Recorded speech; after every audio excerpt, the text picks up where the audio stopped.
রুটি পরোটার সাথে আলু বেগুনের সেই একঘেয়ে তরকারি না করে আজ একটু বেগুনটা অন্যভাবে তরকারি করব। ডাকনাম দই বেগুন বলা যায়, আর ভালো নাম বললে বেগুন বাহার, শাহী বেগুন, কোনটা আপনাদের বেশি পছন্দ জানাবেন নিশ্চয়ই। গরমের দিনে খুব হালকাভাবে, বিশেষ কোনো বাটা মশলা ছাড়াই রান্নাটা করছি।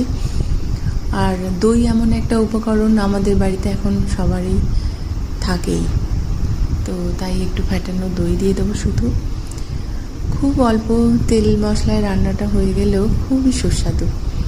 আর ক্রিম বা বাড়িতে দুধের সর দিয়ে একটুখানি রিচ হবে টেস্টটা। আর একটু কসুরি মেথি দিয়ে দেবো, আর দই আছে বলে চিনি না দিয়ে একটু কেচাপ দিলাম। শাহী পনিরের থেকে কোনো অংশে কম নয়।